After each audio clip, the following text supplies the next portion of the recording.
Hollywood is the heavyweight champion of the peddled simulacrum. They give you the archive as a noir set piece, all dramatic shadows and the heavy thud of the truth.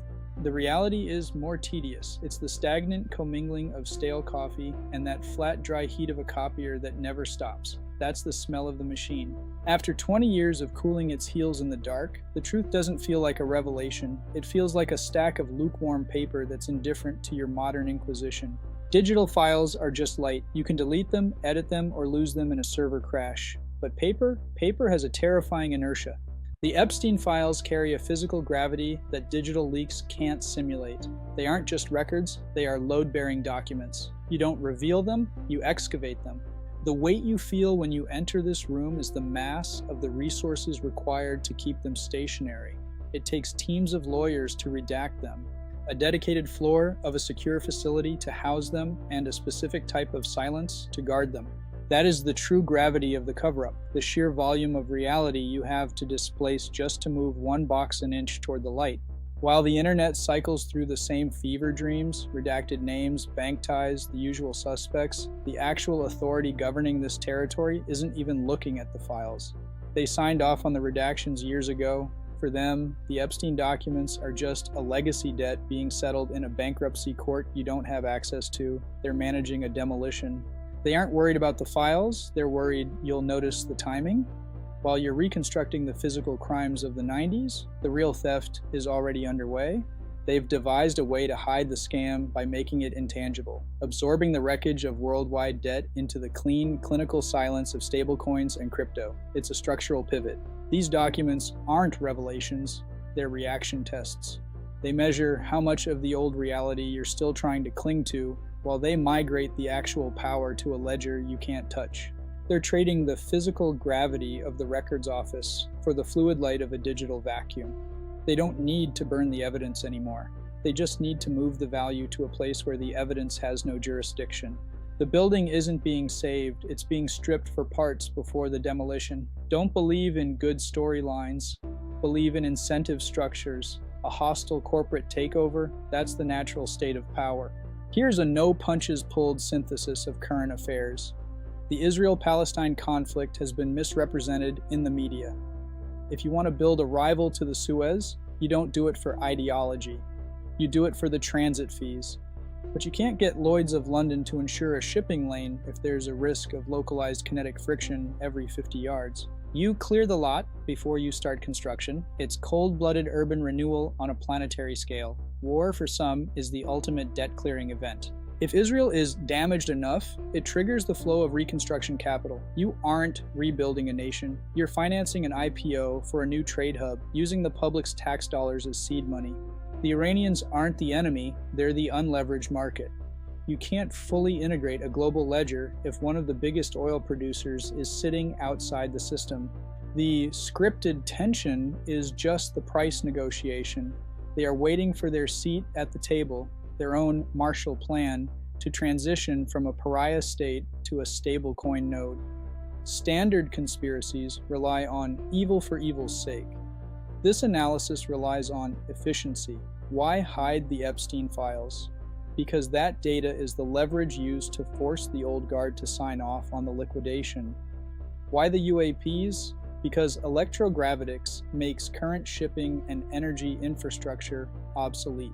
If you own the tech that defies physics, you own the new ledger. While you're stuck in the lost-in-the-middle flat information of the scripted wars, they are using deep read architectures. These aren't chatbots. They are structure-aware systems that map the native topology of intent. These systems navigate the geography of the grift. They identify which nodes in the Middle East are being prepped for the new canal and which ones are just static noise meant to keep the UN busy. They don't look for peace, they look for insurability. Think of these walls again. You see the surface, the headlines, the outrage. Deep Red sees the support beams, the sub-sea cables, the planned shipping lanes, and the metadata keys for the central bank transition. It maps the unseen architecture of the takeover. They utilize governed memory. It's the ultimate insurance policy. It ensures that the guy clearance testing the frontier tech never talks to the guy negotiating the Suez alternative canal. Information is partitioned. While your shared reality is being systematically dismantled, Dr. Rag failure-aware repairs are already at work. It's a janitorial AI. It identifies contradictions in the narrative and smooths them over. It makes the impossible feel inevitable. They've moved from research as summary to research as governance. The machine doesn't just find the data, it enforces the policy of reality. If you aren't in the database of allowed truths, you don't exist. Analysis has become the act of command. Don't look for a devil walking the earth. Look for the person holding the coordinate-style metadata key, the one who has the addresses, the one who knows where the bodies and the files are buried. This is a controlled leak designed to manage a systemic collapse. They're letting the old world die so they can inherit the new one without the debt. They are the receivers in a bankruptcy of the soul. We are entering the age of cognitive silos where every person lives in a reality custom-built to keep them from seeing the plumbing. Your preferences, your fears, your likes, they are all bricks in a digital prison you're building for yourself. When everyone is isolated in their own reality, collective action is nearly impossible, and this is the goal of the psychosocial freefall. Being divided, we aren't just conquered, we're managed. Remember the Epstein documents? These records are the last place where reality was still made of paper and ink, where truth had weight. Now the records are digital and the truth is fluid. The weight is gone, replaced by light that can be switched off. Final disclosure isn't about aliens. It's about the realization that the narrative you've been living is a construct, a shadow cast by an architecture you were never meant to see. The frontier is real, but it's not for you. If you try for a revolution now, you aren't fighting a government, you're fighting a simulacrum. You'll be punching at shadows while the real owners are already halfway to the new ledger. They'll frame you as the devil-worshipping fringe before you even get your boots on, and the AI-curated Dr. Rag narrative will smooth over your disappearance before the first commercial break. The sun is setting on the era of revolutions. The old system is already gone, if it ever existed as anything more than a useful myth. Stay grounded. The narrative is the distraction. The true fight isn't for the country or the ledger. It's for the territory of your own mind. The freedom you think you are exercising, your outrage, your votes, your digital activism, is actually the mechanism of your containment.